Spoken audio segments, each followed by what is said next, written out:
খাবারটা খেয়ে নাও। আমি জানি আমার সাথে বিয়ে হয়েছে বলি তুমি মন খারাপ করে কিচ্ছু খাওনি। আমি বুঝতে পেরেছি তোমার আমাকে একটুও পছন্দ না, কিন্তু আমি যদি বিয়েটা না করতাম তাহলে হয়তো আমার থেকে কোনো খারাপ ছেলের সঙ্গে তোমার বিয়ে দিয়ে দিত। আমি শুধু তোমার কথা ভেবেই এই বিয়েটা করেছি। এই শুই করো, ভয় পেও না। আমি কোনোদিনও স্বামীর অধিকার নিয়ে তোমার সামনে এসে দাঁড়াবো না, এইটুকু বিশ্বাস করতে পারো।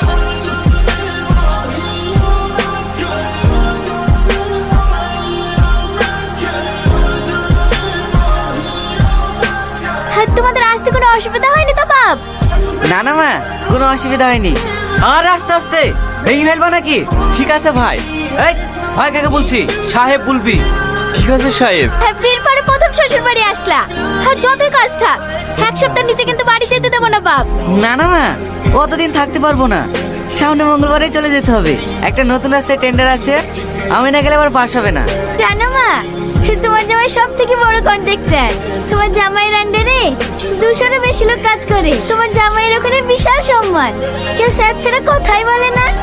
আর আমাদের অশিক্ষিত গুলো আছে, কাকে কি বলি সম্মান দেয় সেটাই জানেন।